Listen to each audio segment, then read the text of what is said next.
Good morning. My name is Gail Morton, and I'd like to welcome every person here to our Wednesday Conversations with the Sensational Six.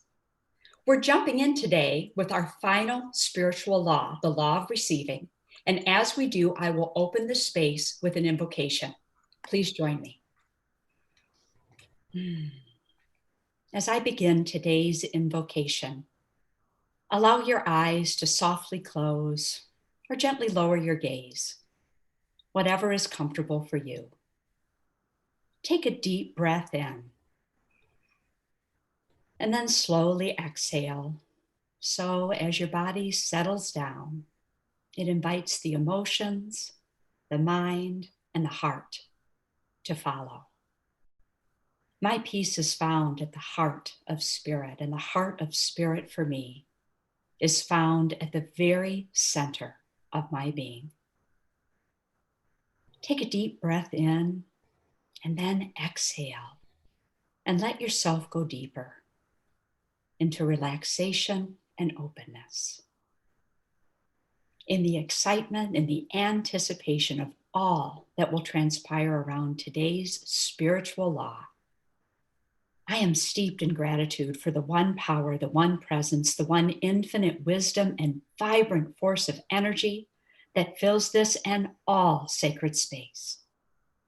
As each moment flows today into the next great understanding of the law of receiving, I am knowing continued openness, continued embodiment, and continued expansion of consciousness for all.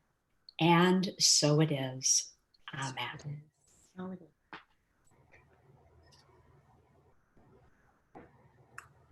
So let's begin today by introducing each member of the Sensational Six, six students who recently completed and received their ministerial credential from the Emerson Theological Institute, which provides religious science studies and degrees. Given that Ernest Holmes described the science of mind as a culmination of all of the ancient wisdom traditions, we thought it would be fun for each student to follow their introduction today with a kind of a brief gem from a world religion that we all studied as part of our ministerial program. And today we're going to start with Cheryl. Good morning, everyone. My world religion was the Tao, or Taoism, by Lao Tzu, which is absolutely my favorite philosopher, because a lot of our teachings actually come from the Tao, or the Tao comes from our teaching, depending upon where you want to look at it. You know, ancient teachings, this thought of being one with one power, one universe, everything is an ancient philosophy, 7,000 years old. I mean, as far back as we can see written verse and written documentation of what people believed during that time. And the one thing about the Tao I love, and this is the one that there's one, I think it's verse 8 in the Tao, and it says that to define what's beautiful, you first have to define what's ugly. Because if you don't have a comparison, you know, so it's about judgment. So why do we have to sit and look at anything and say, oh, this is beautiful, so if this is beautiful, then that means that's ugly. If this is good, then this must be bad. So what they teach is they call it non-resistance, but it's just the resistance to make a judgment about what's going on in your life or what's going on in the exterior part of your life, and start looking at everything from the interior, from what your place of beauty is. Mm-hmm. And then you start seeing beauty everywhere. You find beauty in everyone. You find beauty wherever you look. And that's one thing that Ernest Holmes said. I don't know the exact quote, but it says, don't get so tied up, or Emerson, one of those guys said, don't get so tied up in searching for beauty that you lose perspective about the beauty that's already here. And so that's where that whole teaching just really blew my mind open. So, and I love it. So it made me open at the top. But thank you for letting me share. And so now we're going to go to William. Well, good morning, everybody. And the religious group that I did my report on was the Quakers. And it was very, very interesting. The founder was George Fox, and he was in the mid 1600s to late 1600s, and he didn't really start the Quakers, but he got started in his religion at 23 and started preaching. But part of what he talked about, which is very similar and very close to the ideas that we have in our philosophy, is he talked about shadows and substance. And shadows was the world around us, basically the effects. And substance was that which was inside of each individualized person, and that is spirit.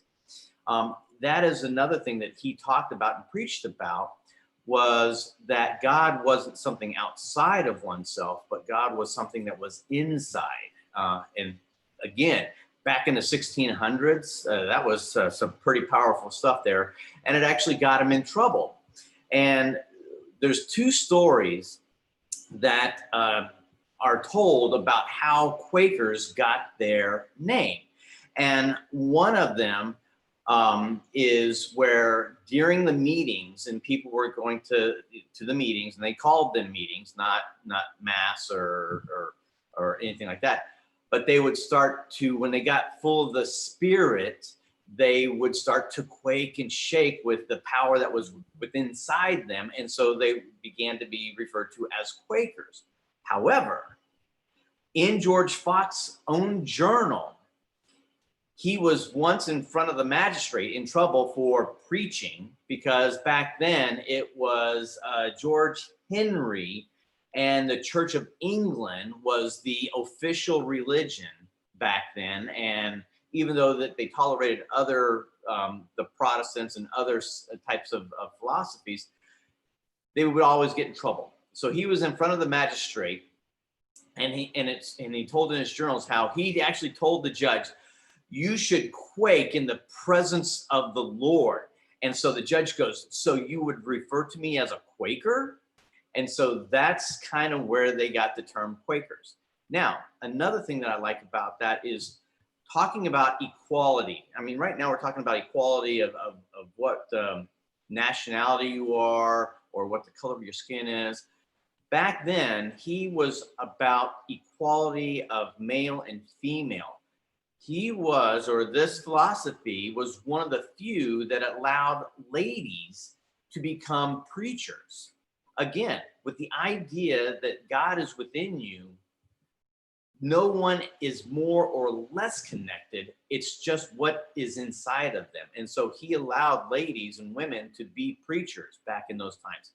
Also, another neat fact that I have here is they were the group that when you go to the grocery store, you can go and today you spend $3.50 on a gallon of milk, and pretty sure that tomorrow it's going to be $3.50. They created fixed pricing so that a person could come in and know what they're going to pay for eggs, milk, butter. But before that, it was always arbitrary, and a person would size you up on how you looked, depending upon the type of price that you would pay. That's pretty cool. But one of the neatest things I found out about the Quakers is that in 1947, they won the Nobel Peace Prize for their involvement in saving people's lives when they were doing the Germany and the concentration camps. They would actually go in and save people and get them in the underground to help get them out of harm's way. And so in 1947, the Quakers actually won the Nobel Peace Prize. And that's what I have to say. Thank you.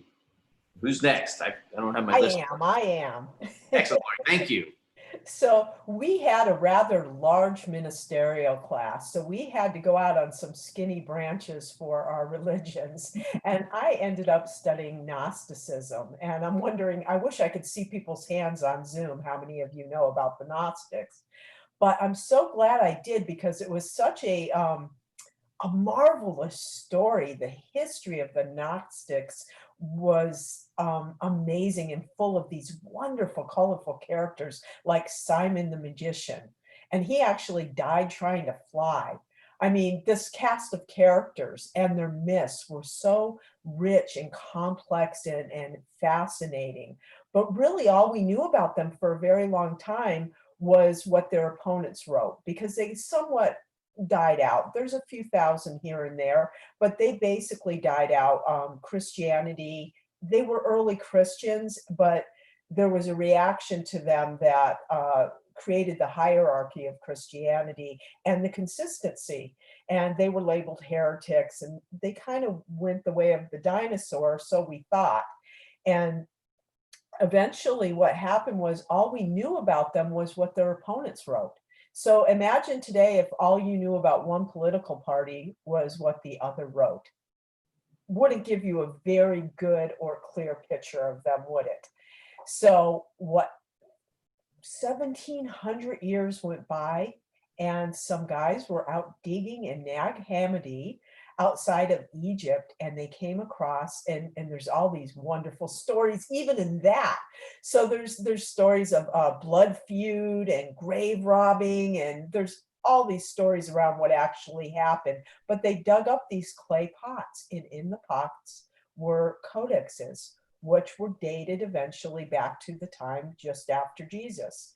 Around the same time, all the other gospels and the biblical books were written. And these painted a very different picture. So you can look up and Google Gnostic Gospels. And what we found was that women were honored, just like in the Quakers back then. There was a sense of much more spaciousness. Jung was very much influenced by the Gnostics. His collective unconscious ideas came from the Gnostic views. So I just want to share a quote with you from the Gospel of Thomas. And because I really think it speaks to how similar the Gnostic views were to our views. Jesus is said to say in the Gospel of Thomas, "The kingdom of the Father will not come by expectation. The kingdom of the Father is spread upon the earth, and men do not see it. If those who lead you say, 'Look to the kingdom in the sky,' then the birds will get there first. If they say, 'It's in the ocean,' then the fish will get there first. But the kingdom of God is within you and outside of you. Once you come to know yourself, you will be known."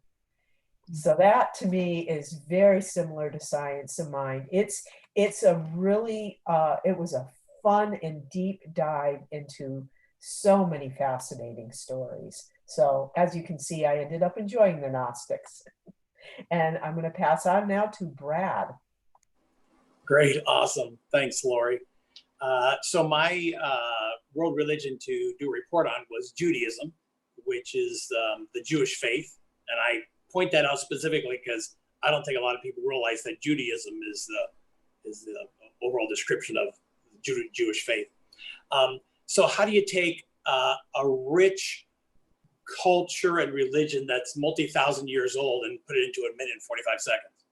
So the one key part for me was I just so appreciate and love how they recognize that we are made in the divine image, and that all the rituals and texts and ceremonies are around reminding us of that, and gives us tools for self-reflection of getting that even deeper than ever before.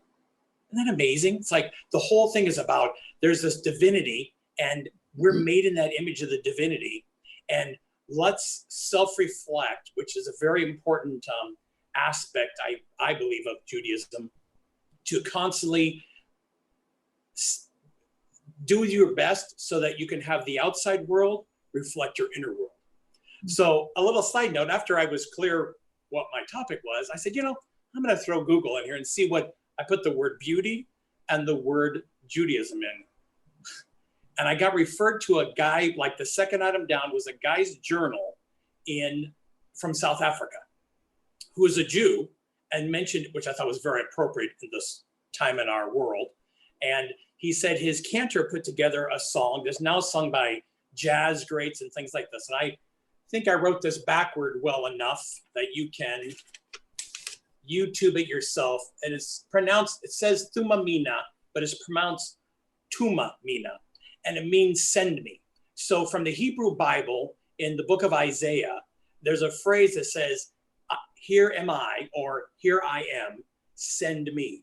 So they talk about whether it's someone who's an alcoholic, or there's poverty issues, or there's racist issues. There's a song that once I looked up, Send Me and Thumamina, it's all over the place where they'll even say, it's time for Thumamina. Meaning like there's this thing in this country of South Africa of it's time to stand up and send me. So that just expanded my appreciation of the teaching and wisdom of Judaism. And Dale's next. Hey, Dale. Hey, speaking of Jews, no, just kidding. You taught me a lot, Brad. Well, good morning, everybody. The religion that I wrote about for ministerial class was Confucianism. And I had only read quotes that were by Confucius. So when I dove into my research, I was shocked to learn that Confucianism really isn't a religion per se, because there's no God, there's no dogma, there's no prayer. But what it is really is a spiritual practice that's just not called that, because Confucius taught about the importance of living in integrity and being a good person. And he had these 5 virtues, which are benevolence, honesty, integrity, knowledge, and ceremony. And so he was very strong on teaching people how to be morally upright. And he was really political. I don't know if a lot of people know that, but he was very political. And he taught the importance of our leaders as being morally upright as well. And he had this concept called the Junzai, which is Junzi. And it's just a spiritual idea. It's the goal for each individual to become that person. And it's a person that treats others with respect and dignity and pursues virtues like humility, sincerity, trustworthiness, righteousness, and compassion. And what I loved about Confucianism, for me, it really teaches us how to be in this world and to be open-hearted and loving and kind, which is really, it's really congruent with the teachings of Jesus. And what we teach as well is just to know thyself and to be in the energy of love all the time. And as Lori brought up last week, her mantra, which is also mine as well, love only, forgive everything, and know who you are. And I believe Confucianism is really teaching that same concept, and that filters out to our world at large. And I just want to leave with this quote by Confucius. He says, the more a man meditates upon good thoughts, the better will be his world and the world at large. And, looking at our world right now, I think Confucianism is something for us to open up to and look at, because I think if we put ourselves in that place of love and kindness and compassion, it ripples out and it changes the world through our hearts, being in that place of love. So I enjoyed Confucianism. It was really fun to get to know what was taught, what it was all about. And I love what it really teaches us to be, which is that wholeness and that divine that we are, and how that really creates a better world. And so now I will hand it off to Gail. Thank you, Dale. And thank you for that amazing insight. I loved it. So my gem today is from the world religion called Buddhism. And with Buddhism, I need to start with some perspective, because Buddhism dates back to the late 6th century BC, or using the new term, before Common Era. And then New Thought, for which religious science and our teaching, the science of mind, are branches, dates back to 1895 AD, or Common Era. So I like to think of the interconnection as Buddhist New Thought, Buddhism's contribution to New Thought. So the Buddha was actually quite a new thoughter himself. He said, "We are what we think, and all that we are arises with our thoughts. With our thoughts, we make the world." And by comparison, this is what Ernest Holmes said, "Thoughts are things." So a lot of parallels there. More specifically, the Buddha said, whatever suffering arises has a reaction to its cause. And if all reactions cease to be, then there's no more suffering. So I think what he was saying, we experience a sensation, which can be physical or mental. And if we react to that sensation by liking or disliking, then our result's going to be pain, suffering, distress, or it can be happiness. On the other hand, if we simply allow ourselves to be dispassionately aware of the sensations that we're feeling, then there's really no cause to produce any effect of pain or suffering or distress. So, in other words, no reaction, no cause, and no effect. So, by comparison, Ernest Holmes would say, like attracts like. So, in my mind, Buddhism really takes one of our primary spiritual laws, the law of cause and effect, back one step earlier. So, in New Thought, the primary emphasis is on avoiding getting caught in negative thinking. However, if we go back a step, and when something happens, we simply don't allow a reaction like dislike to arise in the first place, then there's no opportunity for any negative thoughts to arise at all. So for the Buddhists, that is the way to mindfully work the law of cause and effect, which we explored about 3 weeks ago. So this is why I like to think of this interconnected wisdom system as Buddhist New Thought, because at the end of the day, both Buddhism and New Thought are both teaching the same thing. They're saying happiness exists in right conditions of the mind, and unhappiness springs from wrong conditions of the mind. And that is a new thought for many people. Even if dating back to the 6th century before Common Era, it's not new at all. So before we jump into today's spiritual law, I'm going to take just a moment and I'm going to recap the path that we've been traveling over the last now 6 weeks. So over the past 6 Wednesdays, we, the Sensational Six, have shared with you 6 different spiritual laws of the universe. And today we're going to end this series with a favorite, which is called the law of receiving. And before this series began, when you thought about spiritual laws, your mind might have gone straight to the most popularized spiritual law, which is probably the law of attraction. However, you now have experienced that there is a whole network of interconnected spiritual laws, and they all impact aspects of your life. So all of the 6 spiritual laws that we've explored with you each teach something unique about your well-being, your happiness, your success in life.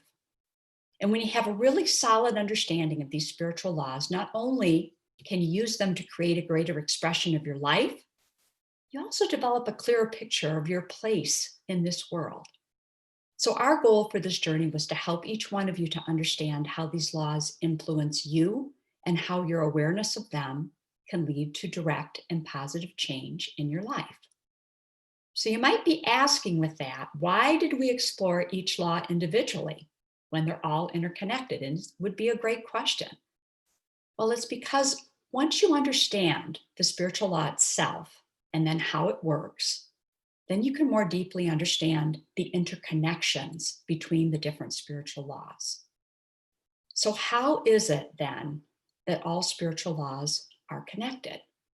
Well, the answer lies in a specific spiritual law, one that we haven't discussed yet, but it's a foundational law, and it's called the law of divine oneness. And according to this spiritual law, absolutely everything in our universe is interconnected. And putting that statement into very practical terms, it means that every choice, every word, every desire, every belief that you have will impact not only your life and all the people in your life, but also it will have an impact on the world. So as we move into our final spiritual law, the law of receiving, remember this interconnectedness and try to think of yourself as part of everything that is around you. We're all one, and awareness of this makes us more powerful as well as more compassionate. So with that overview of where we've been traveling, I'm going to turn it over to Brad and today's spiritual law, the law of receiving. Powerful, Gail. Thank you very much. Remember, folks, the oneness of all life and the interconnectedness, that'll show up in just a couple of minutes. But don't I have amazing fellow graduates that I get to hang out with? The wisdom that all of them I'm just breathless. It's just every single one of the sharing. So, of course, the key point was, Dale saying, speaking of Jews. So how many of you thought that was really funny? Right? So why are you raising your hands? Even you can't see it. I'm looking at the gallery view in Zoom. So most of the people raised their hands about that too. But it reminds me that I can't see you. We can't interact with you directly. But you're always welcome during this time to just, sit with your eyes closed and really take in the wisdom that you created through our mouths and our hearts and our minds, or take notes of whatever it looks like. And I really also remind us that we're taking questions. So after our little mini lecture here time, and maybe some of us want to share individually, there'll be a question time, and you can send that in, and our awesome tech support Trey behind the scenes passes it to one of us who helps make sure that we're all aware of the questions and any of us can answer that. So speaking of the law of receiving, a key little anecdote story came up for me. I remember growing up, and we'd go out to dinner with family, and my dad would always get in an argument with the grandparents about who's going to pay the bill. And I'm a little kid, and they're saying, no, I'll do it, no, I'll do it. And sometimes it kind of looked like arguing to me. And I didn't understand principles of life and giving and receiving, but I sure thought that was dumb.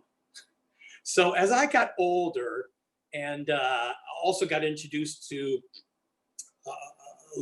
life laws and religious science, then I started realizing, if I don't know you and you offer to pay for lunch, I'm going to give you 2 or 3 you sure's. You sure? You sure? And then I'll just let it go. But if I know you, you may or may not get even 1 you sure. And if I really know you, it's just a thank you. I want to move to the point of, if you're in a space, whether you can afford it or not, I want to give you the power to say, I'm here in a spot I want to give to you, and I just need to move into the space to receive.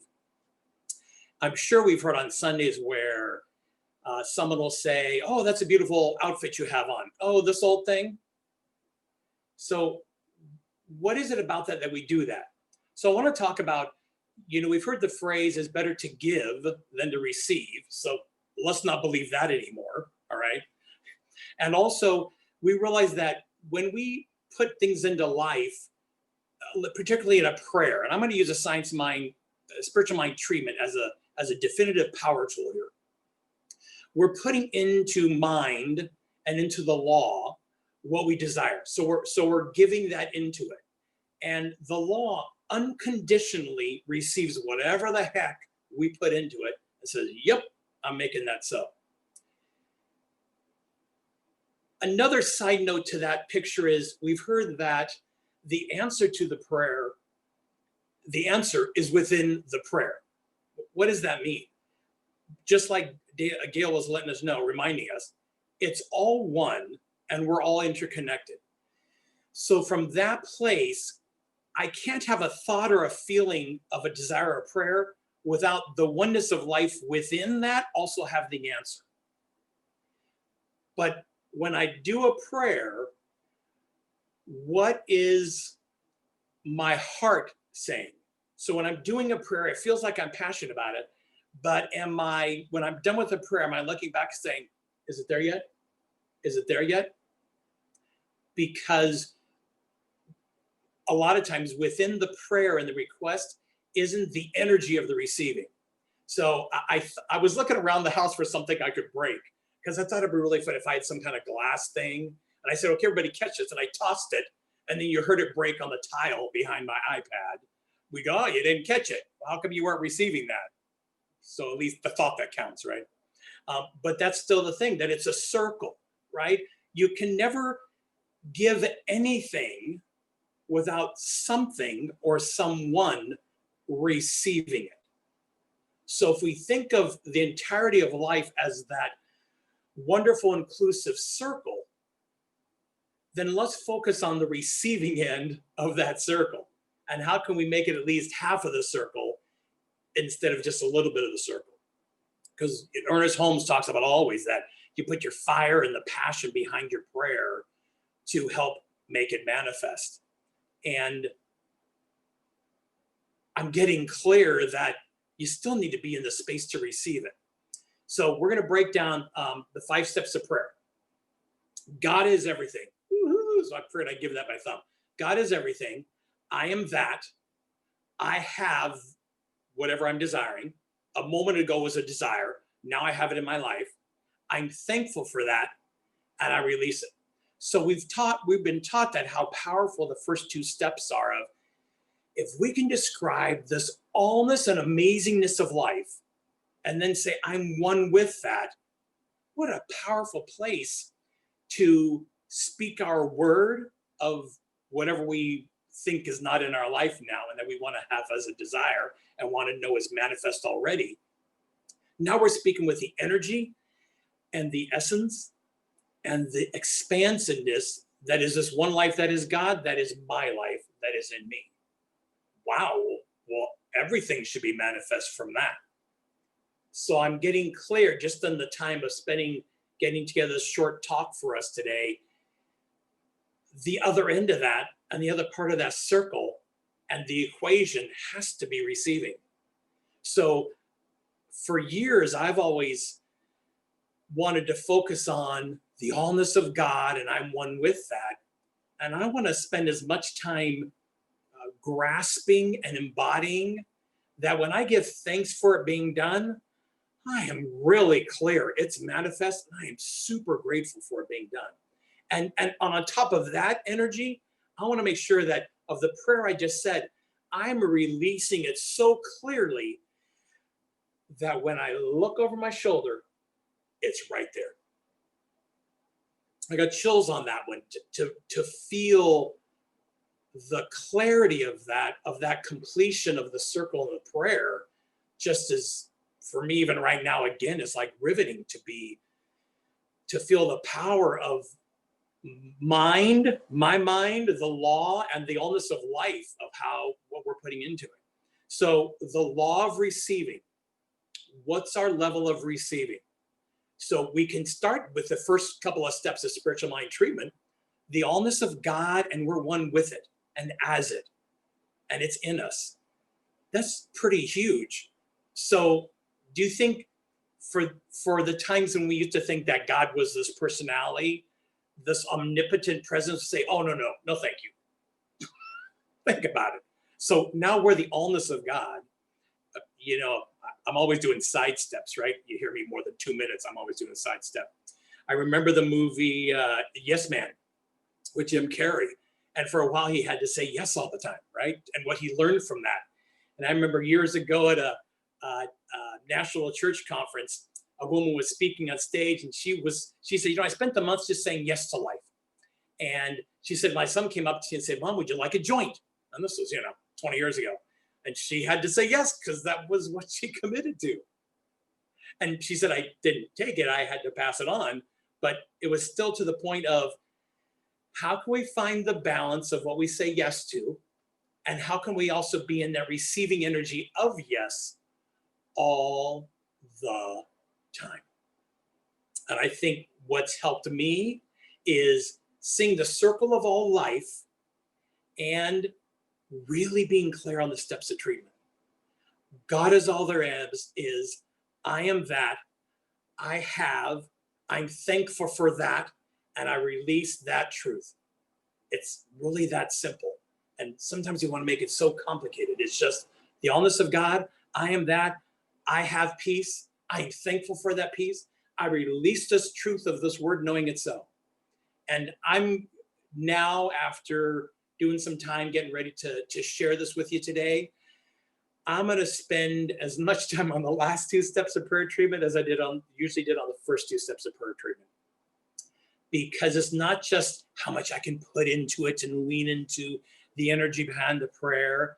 I want to be in a space constantly of this. And I tried to set up my camera so I can even do this. So many times I've even had students laugh at me because rarely do I get up to answer a question or lecture or teach without every 2 or 3 minutes I'm like this. And it's obviously a thing for me, and I'm attached to trying to constantly be in the place of receiving the allness of life that I am.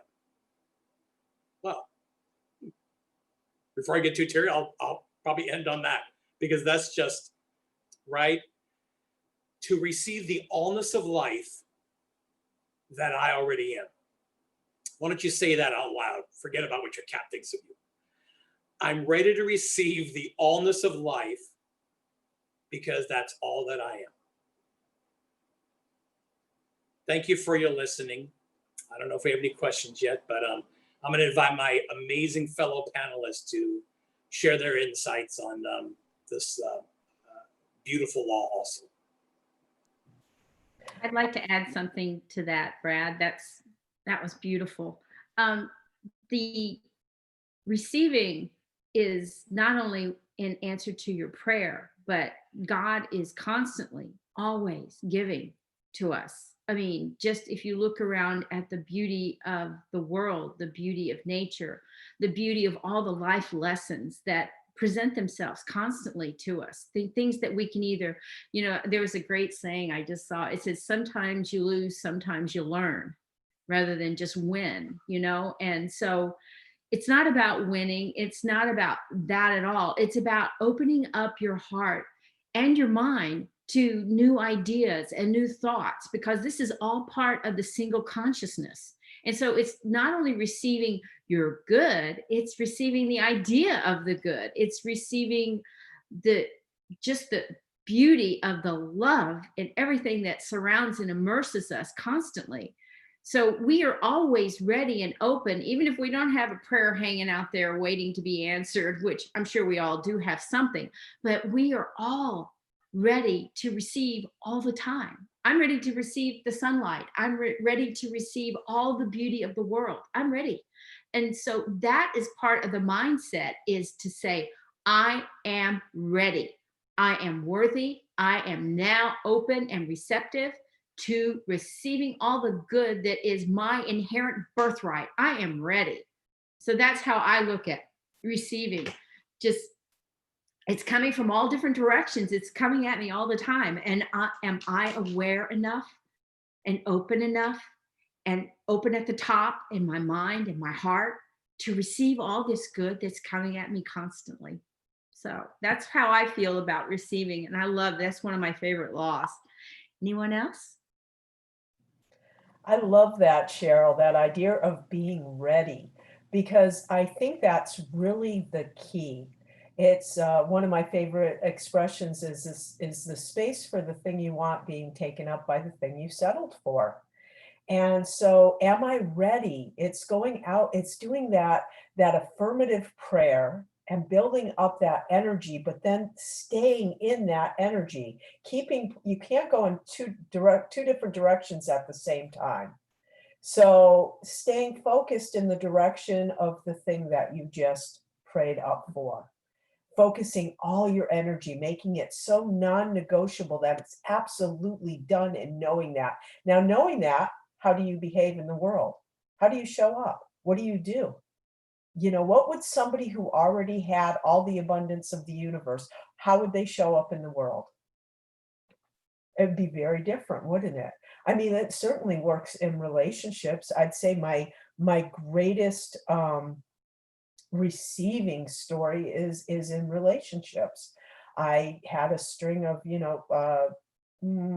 let's say same guy, different pair of pants, when I was younger, and maybe not the best relationships. And I had to get to the point where I was clear on what I wanted and make it non-negotiable, and understand that I had to become the thing I wanted first. It wasn't outside of me that I would attract who and what I was, and I needed to love myself enough that I would attract that love back. And that's exactly what happened. I mean, I know my husband's out there watching, so the greatest gift I've ever received is my husband and his love and our relationship. And it was such an affirmation of that shift in consciousness, where I was absolutely certain that it was non-negotiable. I mean, I just made up my mind, and there was no thought that there was no thought of not loving myself enough to be in the best relationship possible, even if that meant being by myself. I mean, that it was just that non-negotiable. So how I showed up in the world became very different out of that. And I think that's such a key, is to just know that you can't go in two different directions at the same time, and to stay focused in that joyous expectation of knowing if the desire has come, the fulfillment of that desire is with it. They cannot be separated. It is absolutely certain. And if you knew that, how would you show up in the world? What would you think about? What would you do? How would you interact with people? You know, that for me is the law of receiving. You have a question, everybody. So someone's saying they love what we're saying, but they feel like it's so ingrained in them not to receive, because they've been taught that from all of their family, and she's a woman, and she says, my mom always resisted receiving, could never receive a compliment. And now I feel the same way, and I wish that I could think differently. So what tips do you give to me to help me move to a state of feeling worthy of receiving? Brad's going to pop in here for just a second. Then I'd hang out in the first 2 steps of prayer treatment. Because if you're focusing on the allness of God and you are that, it's only a matter of time before you realize, oh, I'm God informed. Thank you. I know it sounds really simple, and I get how hard that can be. We've all gone through our times in our lives when we don't feel we're receiving money, or we're stuck in income, or we're stuck in same low-level love or anything along those lines. And I think that what could be the quickest and cleanest way to get there is reminding ourselves how amazing we are. And the way we teach that in philosophy is I'm one with God. And practice, practice, practice. Just say yes. You look beautiful today. Thank you. You know, don't let it be an option not to receive. Just, again, non-negotiable. So practice receiving. Make it a point that you're going to be on the lookout for opportunities to say thank you and to let it in. It's practice. It takes some retraining our minds. And the only way to retrain your mind is to practice. Lori, I'd like to add to that. Just, I had a friend that it just brought this to mind. I haven't thought about this in years, but every morning when she would get up, she would stand in front of the mirror and she'd go, "I love you, baby." I mean, every morning she kissed herself and said, "I love you," and just said it to herself in the mirror. And sometimes that's all it takes. Can you look yourself in the eye, in the mirror, and truthfully say, "I really, really love you"? And that's the secret of all of this, is coming to a place of loving yourself and feeling worthy. And you are worthy. No matter what you've been taught, no matter what people have said about you, nothing means anything except you are worthy of love. We all are. So if you have to get up in the morning and give yourself a little kiss, I invite you to do it. It really does work. I tried it a few times. It's like changes your whole attitude all at once, So if it takes something like that to get you going, then do that. If it's just a knowingness from within you that you are a divine expression of God, how can you not be absolutely wonderful? I mean, how can you not? Anyway, just adding on. We have another question, and this one's about tithing. Somebody's saying, you guys talk a lot about give where you're spiritually fed, and then you will receive your good. How exactly does that work? I guess I'll jump in since I've been relatively quiet today. It's the law of circulation. When you're talking about receiving and you're talking about giving your good, that's what it's all about. It's not one part or this part. Understand that life is a flow. Life is a circle. It's all connected. If one piece of that circle is gone, there is no more flow. So the idea of give as you receive is just putting yourself in that spiritual oneness of being part and recognizing that you are spirit in action. And I love that idea of the circle and this topic of receiving. So many people give and talk about how they have such a hard time in the receiving. I have people in my life right now that, you know, you try to pay for their lunch, and it's like pulling teeth for them. It's really amazing.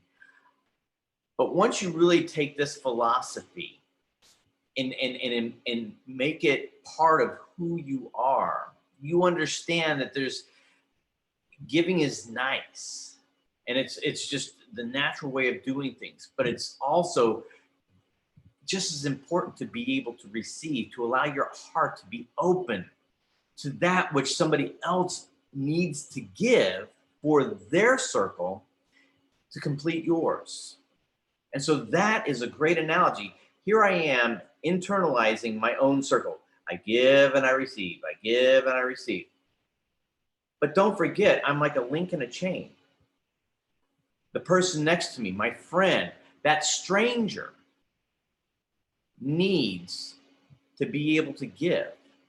And the only way that person can give is if I can accept it and receive.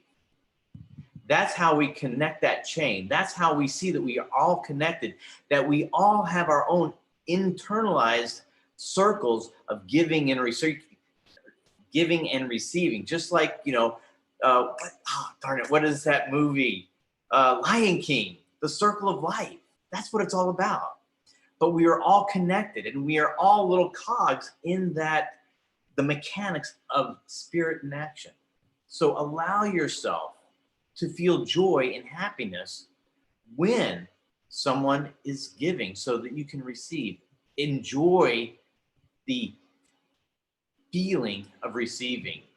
And when you can allow your heart to be open to receive, you will notice an exponential change in your attitude in life, because without you even thinking about it, the body within, the spirit within automatically recognizes itself as, now I am part of something. I am not separate. I am now part of the divine flow. And that's why Brad's topic on the law of receiving is so very important. And so allow yourself that gift to be able to receive this knowledge, to receive a handshake, to receive that paid for lunch. Thank you.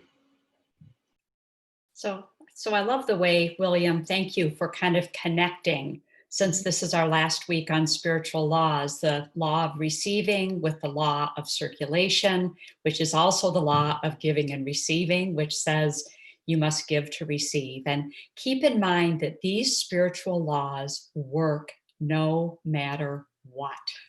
That whether we understand them and then choose to use them to make our lives and the lives of others around us better, it doesn't matter.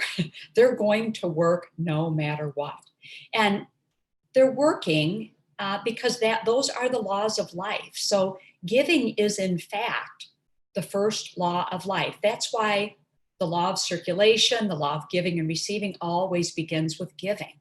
So a material example of the first law of life would be you and I and everyone that's here came into this world when our mothers gave birth to us. And then a universal example would be the universe came into being through the self-givingness of God, or that which is divine, whatever you call that power, that presence. So the concept here, just like with tithing, is when you give freely and without any ulterior motive, which is a real important part of this law, you place yourself in a position where you can receive gracefully and you can receive gratefully. So when you lay aside any idea of getting and instead put your energy into giving, you're going to harmonize yourself with that first law of life or creation. And if you think about kind of a common example would be the story of Ebenezer Scrooge in A Christmas Carol. You know, remember how he was, all he was looking for is what he could get. And he was just a miserable soul to himself and everyone around him. But once he became warm and giving, he himself also experienced improved, even happy relationships with people. He experienced better health, a more healthy and creative form of financial freedom. Everything changed. And that's because for him and for all of us, the law of receiving is all about the practice of giving with a humble and generous heart. Remember how his heart changed? Mm-hmm. And we always have to remember that gifts can take on many forms. So you can brighten up someone's day with a kind word by giving them a smile. Those things cost nothing, but they are immeasurable in worth to the person that's receiving it. I'd just like to piggyback on that. I'm sorry, I know I've been talking a lot today. This has just been flowing through me like crazy today, but how much do you give to yourself as well?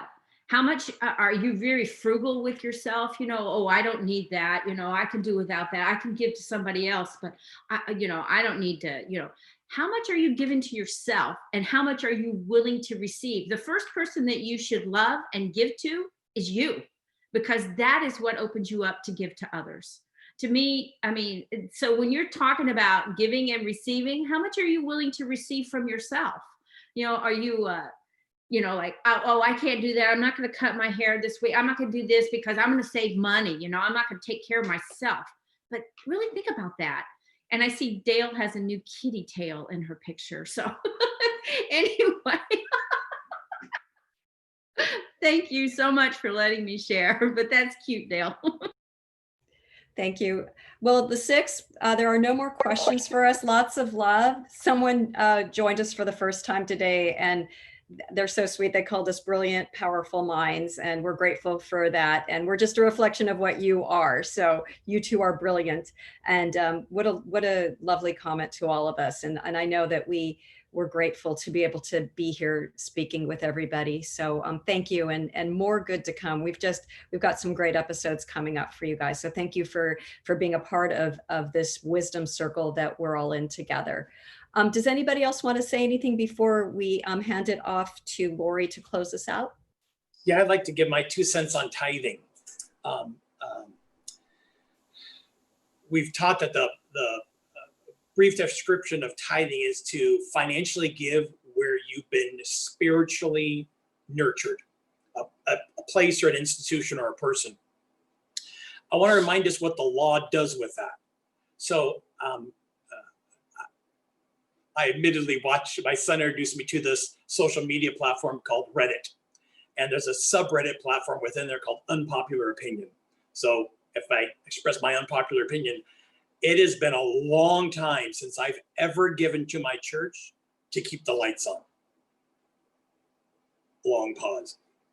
I give because it's the law.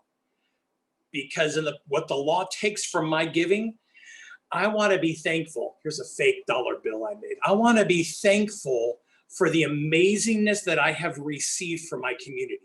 And just that, from the amazingness that I have received, okay, you're all feeling the same thing. In that action, that's what the law takes. It takes, I am so thankful for the amazingness that my spiritual community has given me. The law says, oh, thanks for putting that into the law. I'm going to give you more of that. Bottom line. So in the process of, here's my check, here's my credit card, I am so thankful for what I received from this. That action, the law manifests more of. The law manifests more of. I think that's why it works, and that's why I give. Well, what a wonderful segue into our closing, because if you look on your screen, you'll see a contribution or donate button.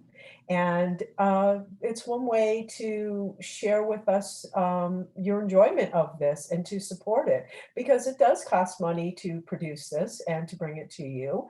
And so if you feel so moved, we would love for you to hit that button and contribute whatever you can. This is a wonderful time to support our spiritual center. Well, the doors are shut. We are wide open, and we are actually doing way more than we were when the doors were open. We are coming to you 7 days a week. So that brings me to announcements. William's holding up seven.